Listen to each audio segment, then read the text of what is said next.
therefore, there are many Purushas and only one Prakriti. But in the Gita, which is a Vedantic work, okay, Advaita work, the multiplicity is an appearance only. The divine is one, but the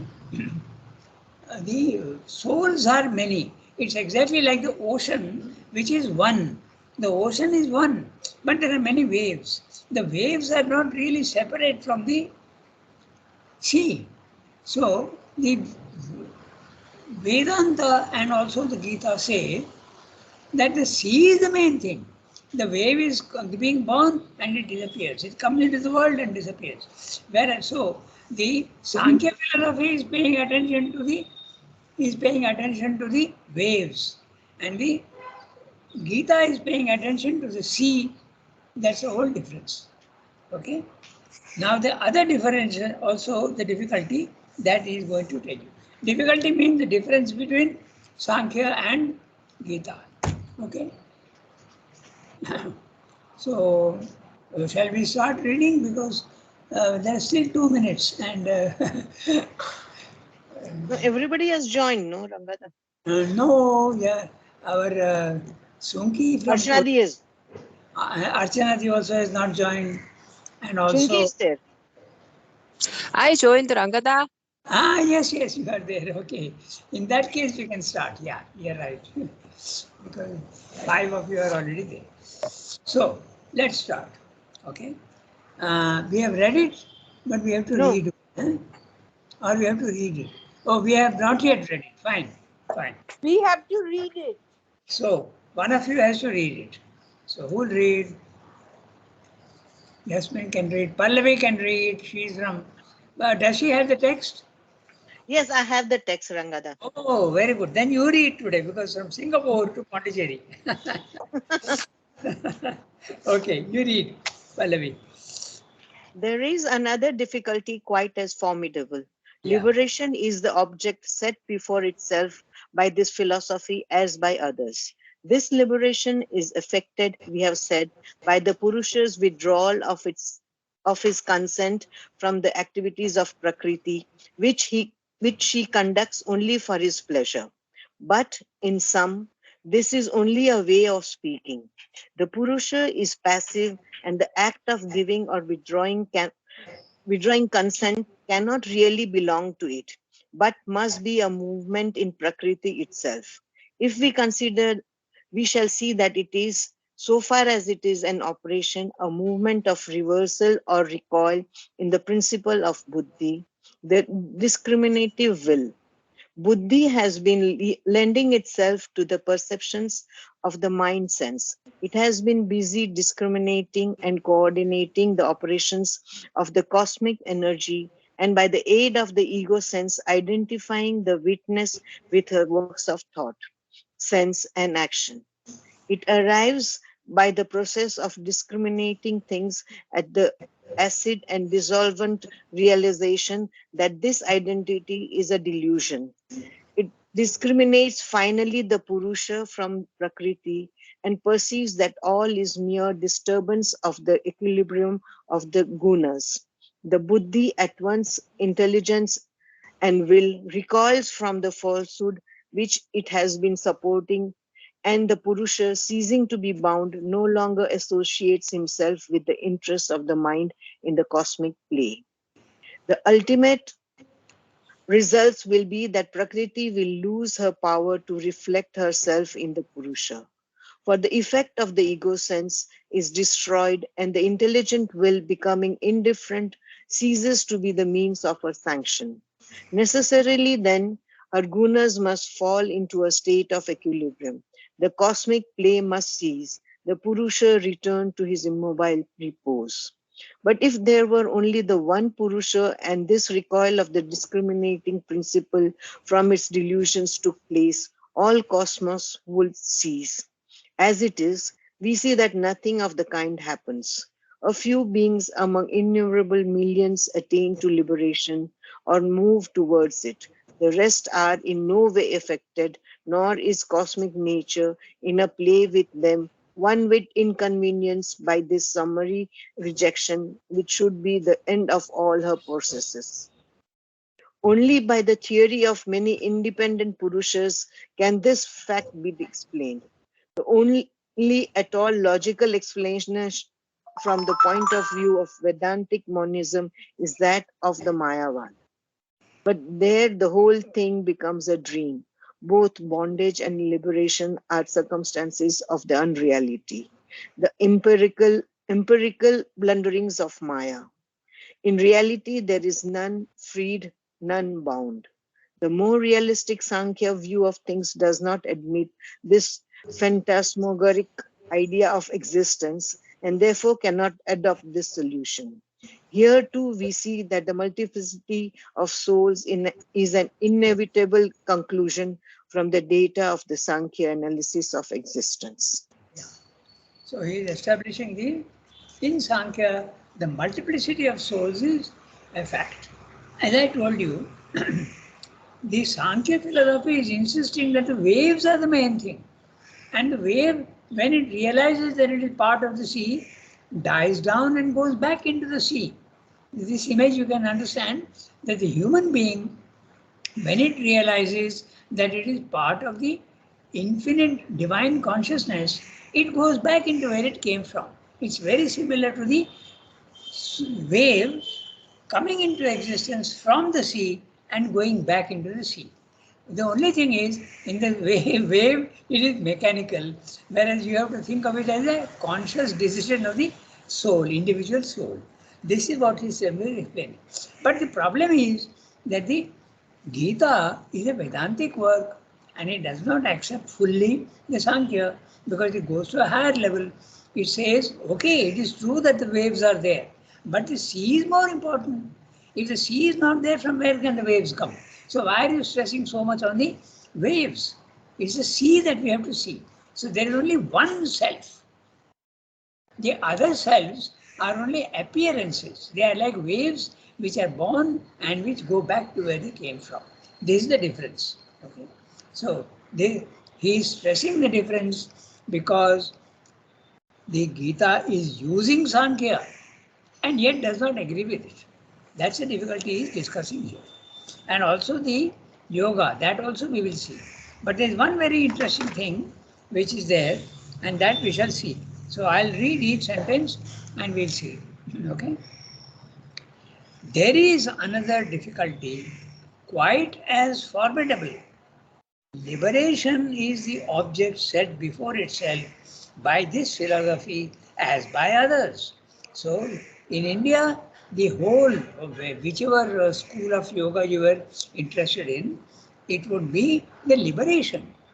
Even in the Gita, liberation is essential. That's the first step in any yoga. Okay? Liberation is the first step. Second step, third step, you can diverge and go here and there. Okay, you can take road A, you can take road B, you can take road C.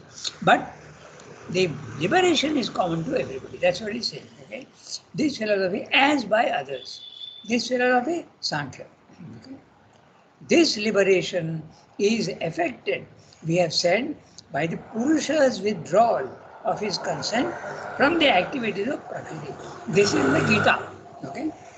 The Gita is saying that the Purusha, once he realizes, he goes to the spiritual plane and realizes the self, he realizes that all that he was doing with the body, mind, life, it was for experience sake.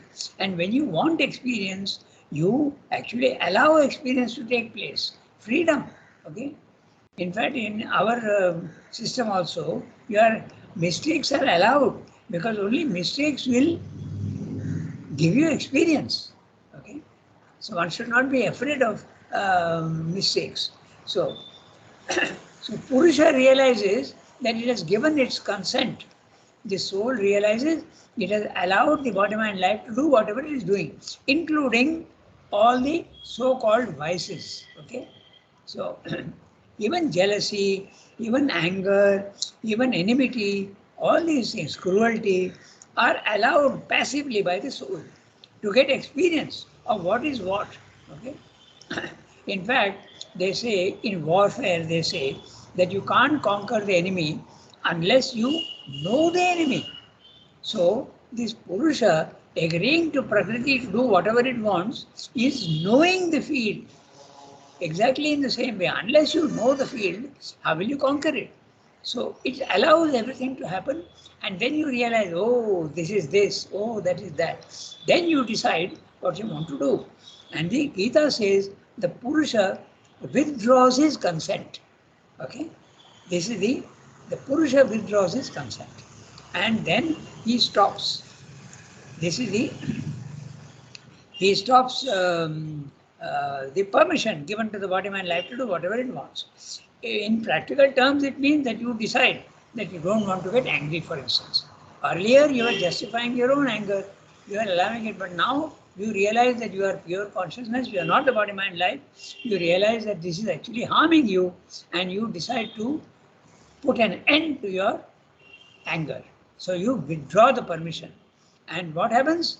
Slowly, slowly, because the energy is supplied to the past energy is supplied to the body mind life to get angry, goes on lasting for some time. It's like a battery which has been charged. Slowly the battery is discharging its power, and when the battery goes dead, the power also goes dead. So the battery is the energy given in the past to you. So that goes on for some time, and at the end of it, anger disappears. So even from the spiritual point of view, from the spiritual levels, a certain amount of power is there to change your nature. Not full, but you can. Okay? So this is what Shen is saying. Now the difficulty. The difficulty is in the Sankhya philosophy, Purusha, and even in the Vedanta also, there is a difficulty. What is the difficulty? The Purusha is static. It neither judges nor does anything. It is the non-doer. So it can't even take a decision. So this is the concept. Okay? If that is so, what is meant by the Purusha withdrawing his consent? He can't do that. He is only a witness. Okay? This is the difficulty he is discussing. So what is the truth? The truth is that your mind decides. Okay? Your mind, the mental Purusha, decides that it wants to stop all these things in the body-mind life. So now the interesting part, you have to make your mind a little flexible. So have we not discussed that there is a mental Purusha?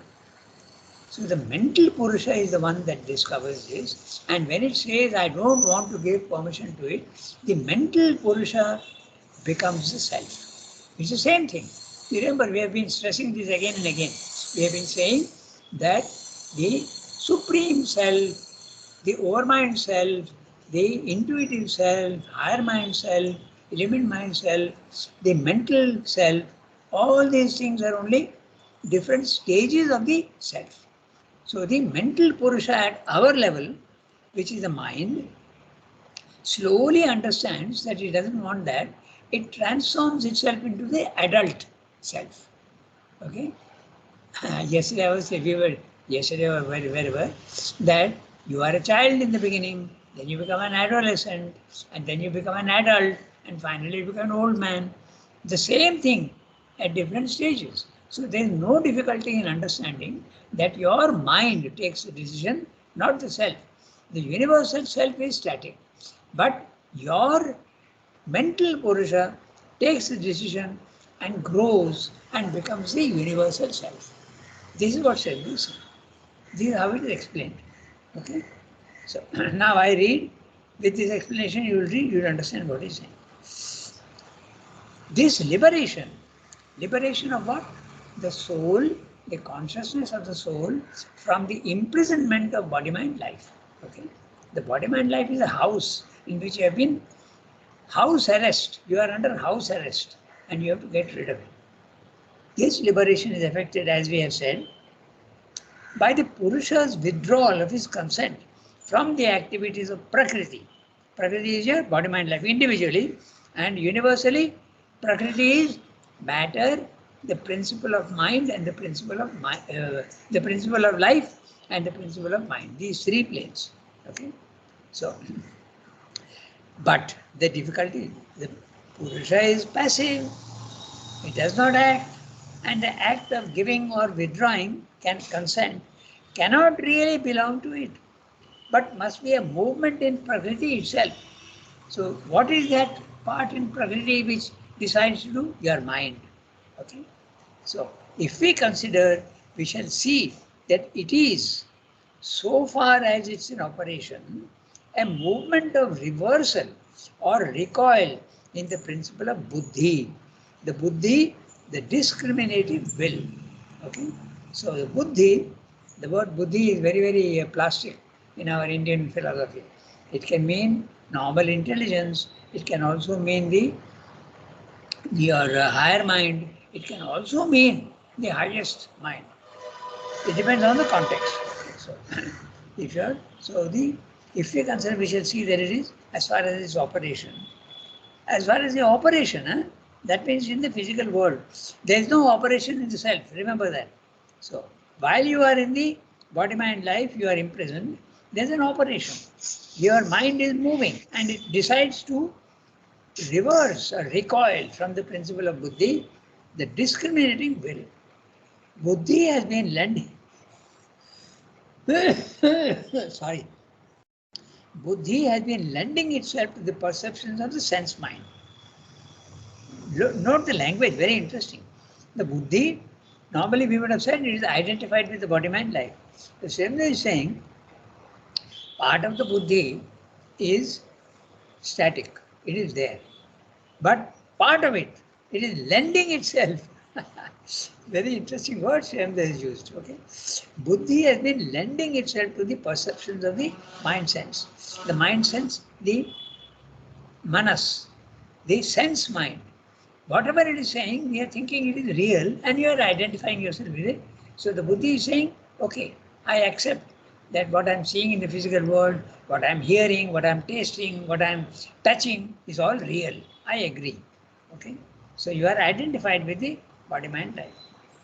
So buddhi has been lending itself to the perceptions of sense mind. It has been busy discriminating and coordinating the operations of the cosmic energy, and by the aid of the ego sense, identifying the witness with her works of thought, sense, and action. Thought, the mind; sense, the vital; action, the body. It is completely with the mind, vital, and sense, it is identifying itself. So here is a witness which is not very clear yet in the ordinary human being. And the ordinary human being, when the soul, the individual soul, Jivatman, when it goes up, it identifies itself with the witness, and then there's a reversal. Okay, that's what Sandra is saying. It arrives by the process of discriminating things at the acid and dissolvent realization that this identity is an illusion. So he has used very interestingly acid, okay, sulfuric acid, nitric acid. If you put even metal into it, it will melt. Okay, so dissolvent, it dissolves. What is dissolved? Your identification with body, mind, life is dissolved, it disappears. But also you can say another thing. The ego, which is a formation of nature, also gets dissolved. Okay? In other words, when the ego is removed, you become the witness self. Okay? And the witness self at that time is static. But if you go slightly higher, yeah, tell me. Now, what Now, did you what say? did you You say? become the You become the witness self. You become the static witness. In the beginning, when you have the experience, you feel that you are separate from body, mind, life, and you have nothing to do with it. You are just watching very calmly, quietly, even the wrong actions of the body, mind, life, and you are not affected by it. Okay? You will see if there is greed, there is anger, your consciousness is up there, and you are watching your body, mind, life having greed and anger, okay, and tantrums.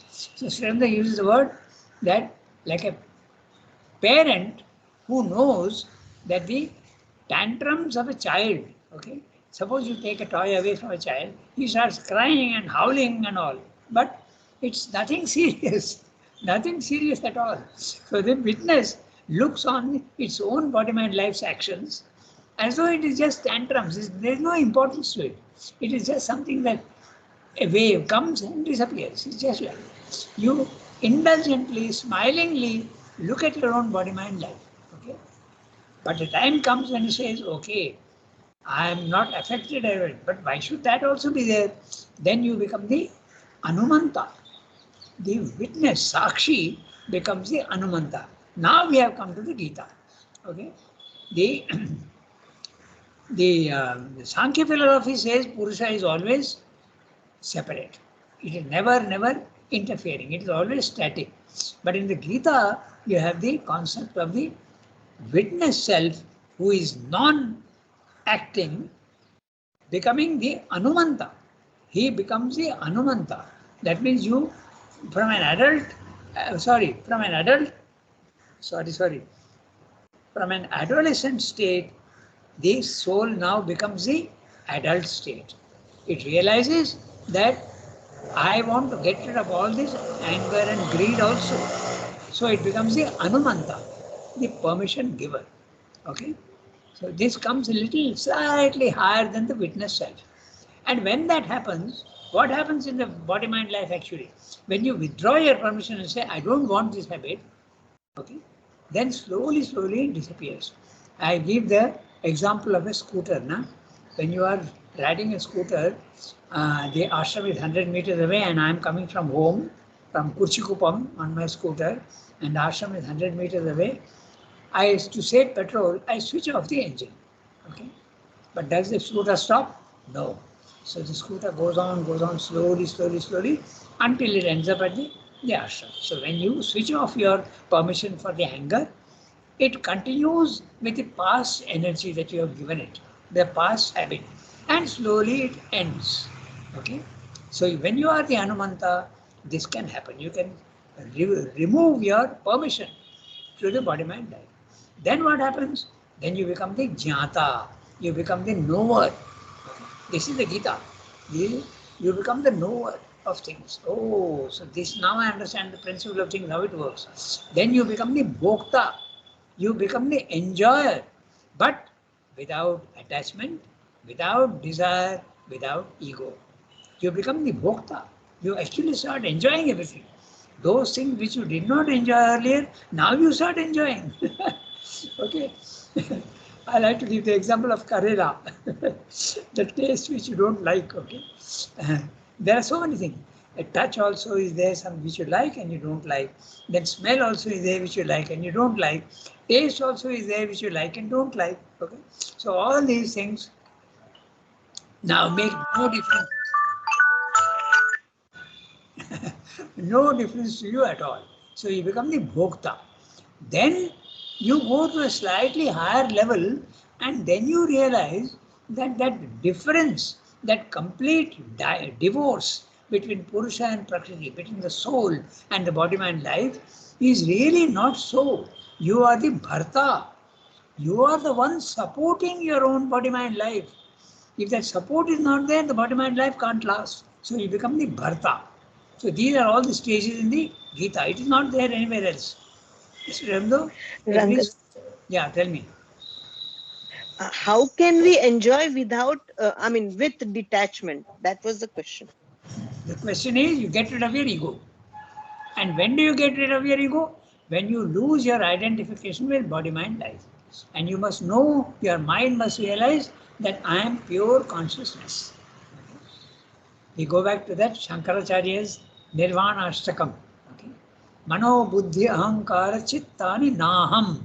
I am not mano, I am not buddhi, I am not the consciousness, I am not the chitta, the vital. I am not all these things. Then what am I? Shivoham, Shivoham. Okay. I am pure consciousness. Okay. But that is the stage of this thing, no? What first stage, what we are saying, that it is just seeing. Uh, Is not that when you are only seeing, Becoming. you don't enjoy. You are just calm, peaceful. That's what happened to Surendra.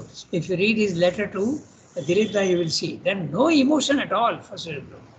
It can be there in other cases. But in his case, there was absolutely no enjoyment at all. The enjoyment, the power, the everything came later on. So when he became free, for him, it was only a pure witness consciousness, peace, sense of infinity, sense of freedom, okay? And a But calm. Yeah, tell me. when we practically try all this Uh, to become just a seer or just a witness or things like that, all rasa of the life goes away. Like you feel that what you, it's not there. It's so dry. It's so Tarika, what you're saying is extremely interesting, okay? Because that's exactly what happens when you are identified with body, mind, life. That's what happens. But if you are not identified with your body, mind, life, it will not be dry. But in the beginning, yes, it does appear to be dry. That's what many of the children also protest. This is, what is this samatha? I don't want only, I want to enjoy life. So if I go to a place where I don't enjoy and I don't suffer and I don't also enjoy, what's the use? But that's only the first stage. Okay. That is the first stage. It's like a glass of dirty water. If you want it to be pure, what do you have to do? You have to throw out the dirty water first. So there is emptiness. And then you fill it up with pure water. Then there is enjoyment. Right? Okay? yeah.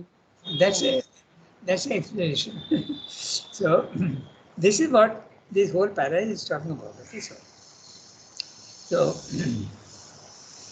so when the ego disappears, then you realize that you are the witness self, and the witness self can slowly grow. It can become the Anumanta, the permission giver, and then because in the beginning there is no question of permission, you are separate from. Like a parent, in the beginning he may feel, oh, let the child do whatever he wants. Then he realizes a little later that, "Arey, it's my own child. I can discipline him, I can tell him, and he will listen to me." So you become the Anumanta. Okay. So like I that, was going to ask you the same thing, Rangada, just yeah. now. Uh, Can both be at the same time there? Like when with children, we are talking about children. I'm just asking. Like in one way, you think that you should not interfere, you should not do, and you are really withdrawing. But at the same time, in the same moment, can you have both feelings? Like you are crying for physically, you are crying that it's not happening, but at the same time, you you are detached also. That no, I don't want to. Tarika, Is that? you are asking a very, very practical question because you are dealing with children. So my answer to you would be this. You have to try to guide him, but with love. But if he doesn't obey, you must not be disturbed. That's the witness part. Okay. So you must certainly try. With a child, it is a different thing, but you have to certainly guide him. But you have to guide him not by scolding, but by taking him carefully and with very sweet words. You explain to him that what he's doing is wrong. No? He may listen, he That's may not listen. But if it uh, uh, that is the child till the child is young. But when the child isn't fully adult and still you feel that, what to do? well, I'm using only an image, okay? And it is true that some children don't respond at all. That also is true. But you must not feel depressed, okay? Because sometimes after many years they may change.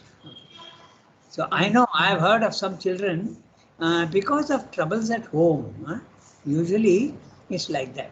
Those children who have parents who are constantly quarreling at home, the child develops very psychological traumatic symptoms.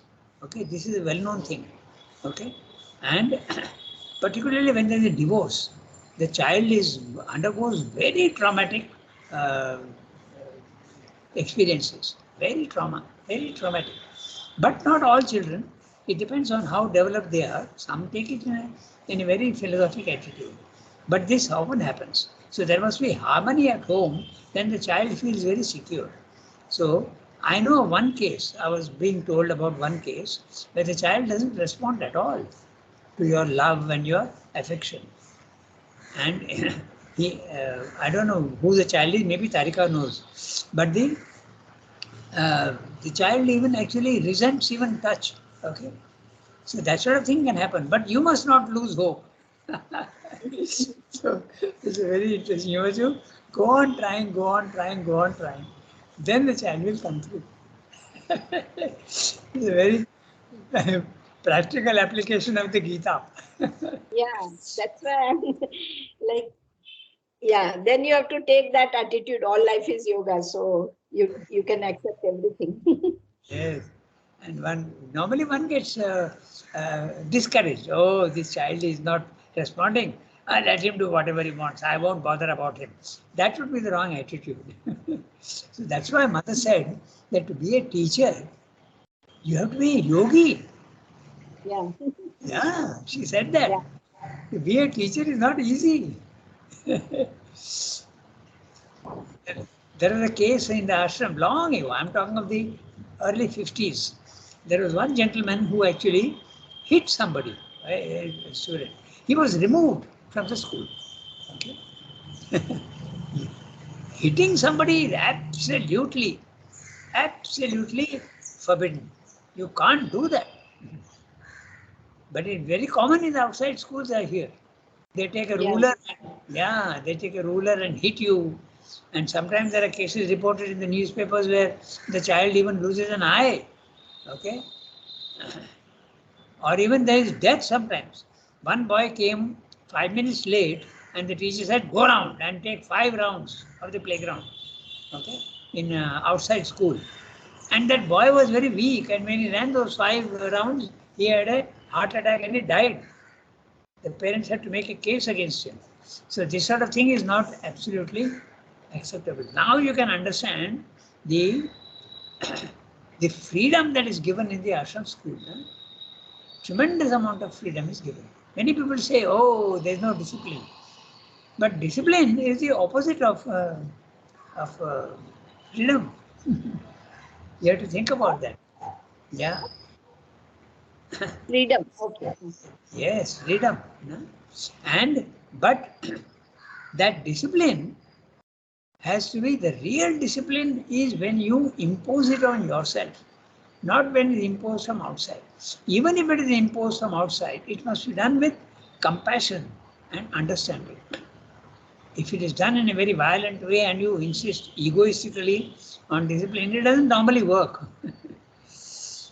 Okay, we have come a very far away from our text. Let's get back to our text. So, the acid and dissolvent realization that this identity is a delusion.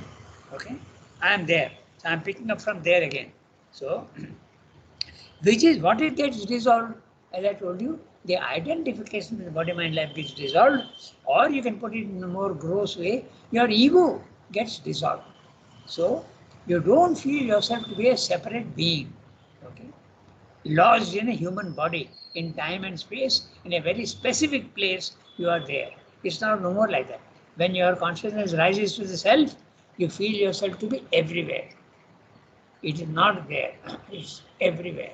The identification with the body mind life disappears. So I use another image, it may help you. Okay, you are the body mind life. You are a grain of salt. It has got a weight, it's got specifications, it's got a taste, it's got a size, it's got a weight, and it's got a form. You put that into the water, into the ocean, what happens? It disappears. The ego disappears. But has the individuality disappears? No. The salt is there everywhere now. You taste any part of the water into which you have put, it is salty. So that's the witness self. It is there everywhere. It becomes universal. And you realize that yourself is the self of all, the cosmic consciousness. Okay? That's what happens. So that's what self is. Rangada, Yeah, tell me. when we lose the identification with body, mind, and life, we Yes. lose the sense of ego also, no? At the same time, it's Absolutely. the same thing. Yes, same thing. Absolutely. Okay. Absolutely. Okay. So, acid and dissolved. So it discriminates finally the Purusha from Prakriti and perceives, that all is mere disturbance of the equilibrium of the gunas. The buddhi at once intelligence, the buddhi at once intelligence and will. Recoil, now note that, because at our level, the buddhi sometimes is intelligence, sometimes is will, but very often there is a difference also between will and buddhi. Okay, intelligence and will, not always together.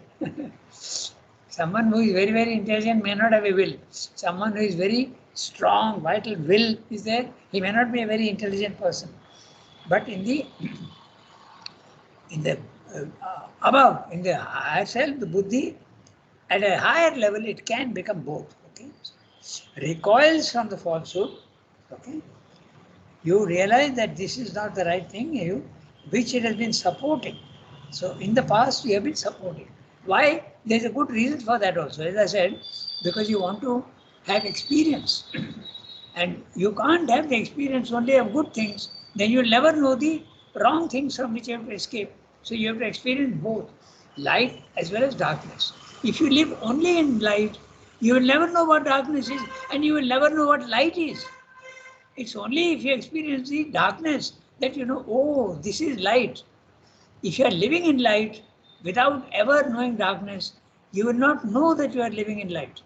So you need the opposite. That's why the experience is allowed, that the soul allows the body, mind, life to do whatever it wants. It gets experience and understands things. Okay? Which has been supporting, and the Purusha, ceasing to be bound, no longer associates himself with the interest of the mind in the cosmic plane. So the result, what is the result? The ultimate result will be that Prakriti will lose her power to reflect herself in the Purusha.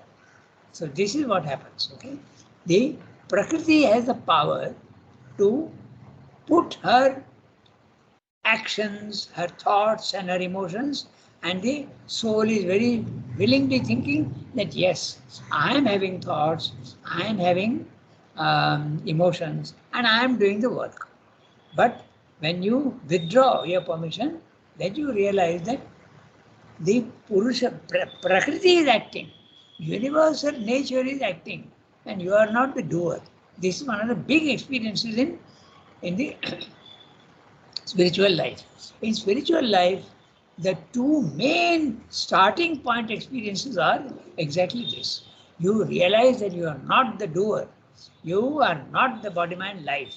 It is nature which is making your body, mind, life, which is a puppet, think, emote, and act. You are not doing it. You are only watching. That's the first experience. The other experience is the psychic being. Okay, these are the two main. Psychic being is horizontal. You go into yourself, and when you go above, vertically above, you go out of your body, mind, life. Then you become the self. So these are the two main things that happen. Okay, so supporting and Ranga, Purusha. Yeah, tell can you me. give an example how Prakriti has power to reflect herself? I didn't Ah, understand. okay. Uh, the reflection is okay. So look, when you are identified with your body, mind, life, right? You are identified. Don't you think that I am thinking, I am willing, I am having emotions, and I am acting? Don't you think like that? Isn't Yeah. it? So you are identifying yourself with something that is not actually you are not doing. Okay? It is nature which is making the mind think. It is nature which is putting thoughts into your mind. It is nature which is putting emotions into your vital, and the actions, impulsions are coming from matter. Okay, actually, it's your brain that is telling you do this, do that. So you are subject to body, mind, life. Now, think of it as a reflection. It's slightly difficult to, the more you think about it, the more clarity will come. Okay, a reflection. You feel that the reflection in the mirror is the truth.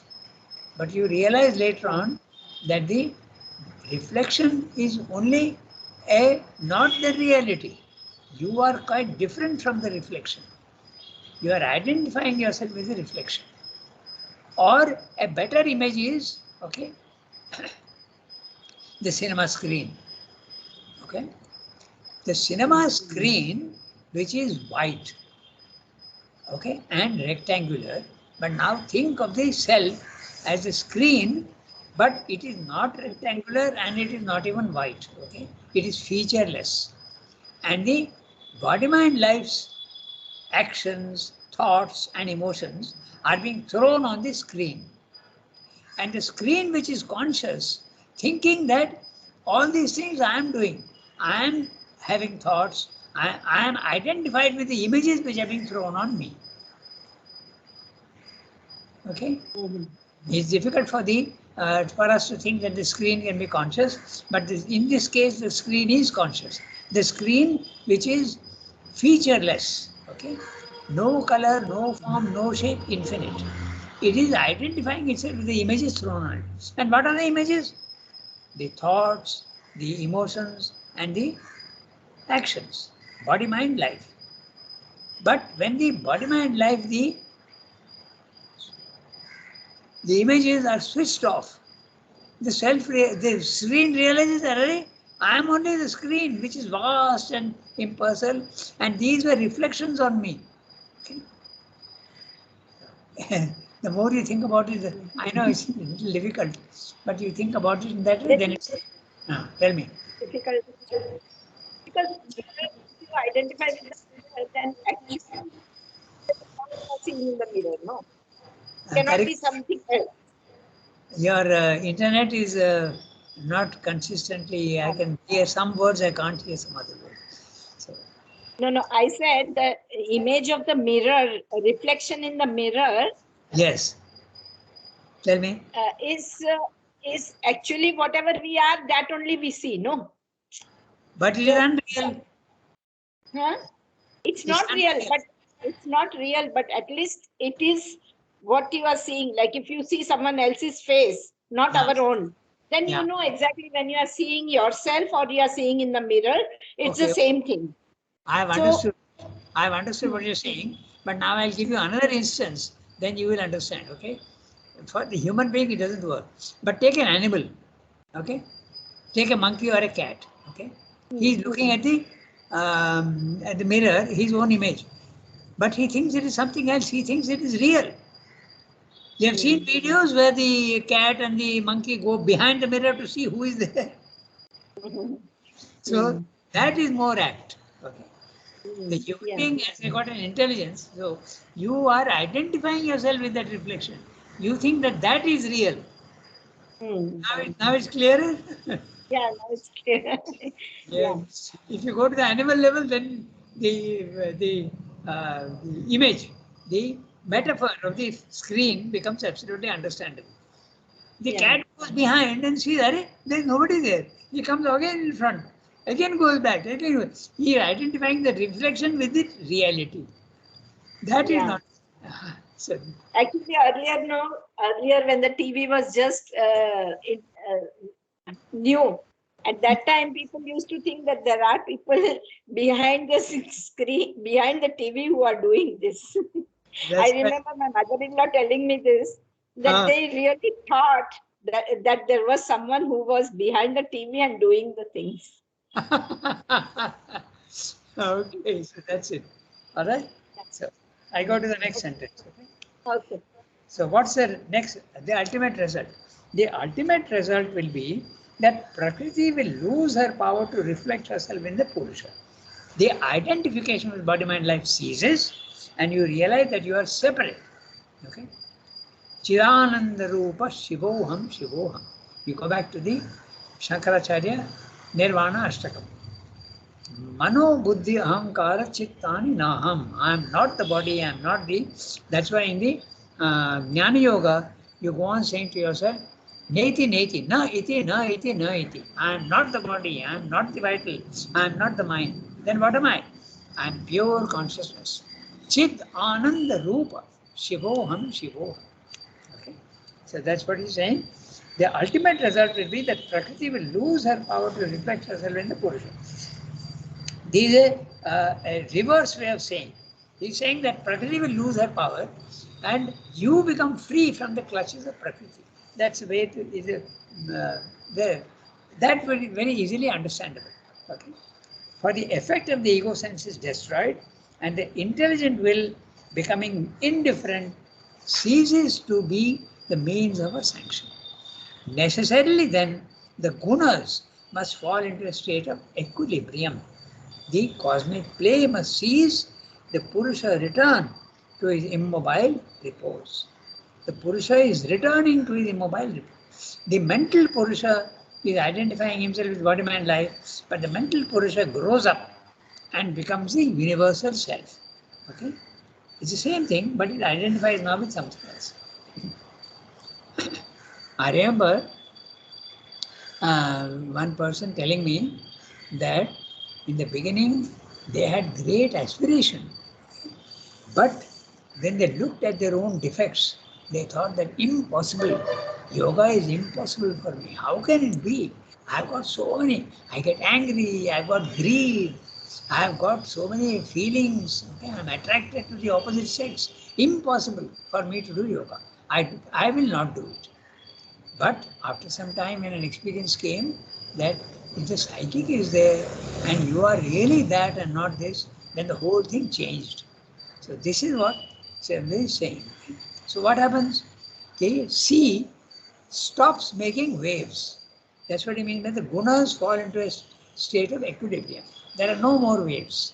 The waves are there in the body mind life, but not in your consciousness. It becomes a equilibrium. Okay, absolutely calm, no waves at all. The sea becomes calm and quiet.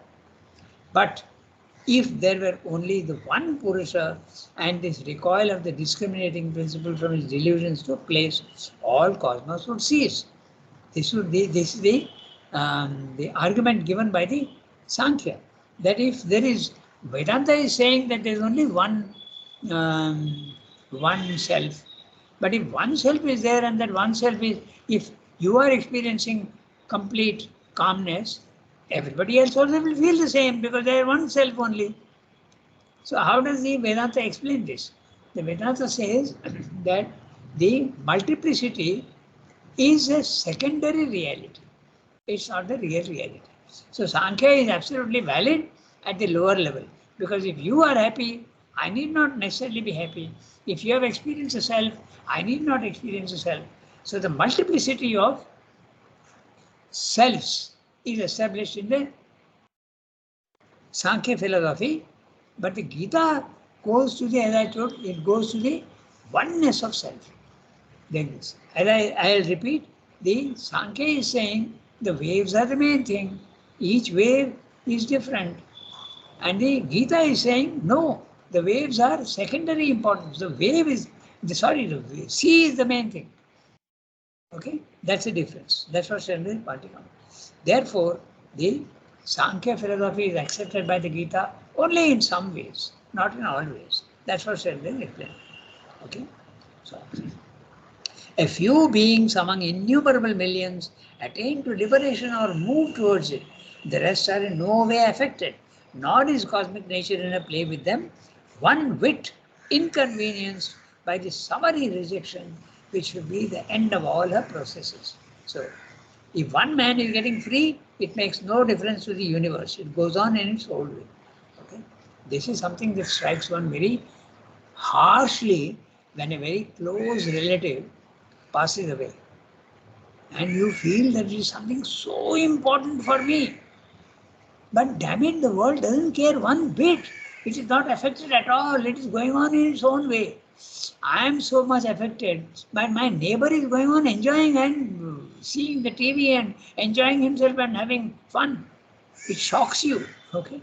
So this is what Shem is saying. How interestingly he is putting it. Only the theory of many independent Purusha and this fact can be explained. Nor is cosmic nature in her play with them, one bit inconvenienced by this summary rejection, which should be the end of all our processes. It makes no difference to the physical world and the universe what you are experiencing. That's what he is. So this is the difference between the Sankhya and the Gita. I think the difference is clear, na? So, but there the whole thing becomes a dream. Where in which one? In the Mayavada philosophy or the Advaita. The whole thing becomes a dream. The explanation of the Vedanta is that the multiplicity of souls is a dream. It's not the reality. Okay? Both bondage and liberation are circumstances of the unreality, the empirical blunderings of Maya. Maya is fooling you. It is saying that there is a difference. There is no difference at all. See the sea, don't see the waves. That's what it is. In reality, there is none freed, none bound. There is only a pretension. The soul pretends to be bound. It is not permanently bound at all, like some philosophies say. Okay? It has a choice to get out of the world. The more realistic Sankhya view of things does not admit this phantasmagoric idea of existence and therefore cannot adopt this solution. The Mayavada solution is not acceptable to the Sankhya philosophy.